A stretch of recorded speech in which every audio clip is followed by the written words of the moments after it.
लखीसराय अभी कांग्रेस आगे चल रही है, ये सबसे अब ये फंसी हुई सीट है। ये बाढ़ का रंग भी बदल सकता है, बाढ़ में भारतीय जनता पार्टी चुनाव जीत सकती है। यहाँ ज्ञानेंद्र सिंह ज्ञानू बड़े नेता थे बीजेपी की, जिनकी टिकट कटी थी, और वहां उनकी जगह जो कैंडिडेट आए हैं उनकी अच्छी रिपोर्ट थी, वो चुनाव जीत सकते हैं। अभी वहां बदल सकती है बाढ़ में सीट। देखिए अब थोड़ा मतलब का अंतर बहुत ज्यादा है, लेकिन 72 पर आगे महागठबंधन हुआ, 76 पर लीड कर रही है जेडीयू। मतलब पिछली बार जो सिंगल लार्जेस्ट पार्टी का आंकड़ा था राजद का 75 का, उसके ऊपर इस वक्त जा चुकी है जेडीयू ट्रेंड्स में।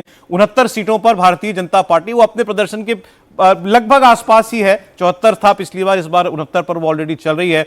चिराग पासवान की पार्टी का ये कमाल का प्रदर्शन होगा अगर ये नतीजों में चला जाता है। 28 सीट लड़के 17 सीटों पर वो फिलहाल आगे चल रहे हैं। हम पार्टी 6 सीट लड़कर 3 पर आगे चल रही है, आरएलएम 6 सीट लड़कर 2 पर आगे चल रही है। लेकिन आप दूसरी तरफ आप देखिए, सारा का सारा वो इंजन जो है वो सब कुछ तेजस्वी यादव खुद ही है, उन्हीं की पार्टी है। 74 कुल सीटों पर आगे, उसमें 58 आरजेडी की हैं। कांग्रेस पार्टी 61 सीटें लड़ रही है, केवल 10 पर आगे चल रही है। लेफ्ट पार्टियां जो हैं इस बार बहुत खराब प्रदर्शन उनका देखने को मिल रहा है।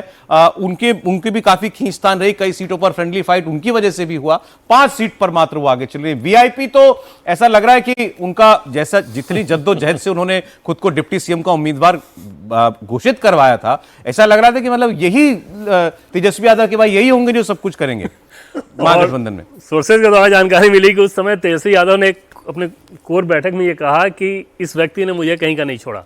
जब लास्ट टाइम में एकदम वो नाराजगी दिखा रहे थे ना सीट वगैरह के लेके, तो उनके ये पंक्ति थी, और जो नतीजे दिख रहे हैं उससे समझ में आ रहा है कि हाँ उन्होंने वाकई कहा होगा ये बात।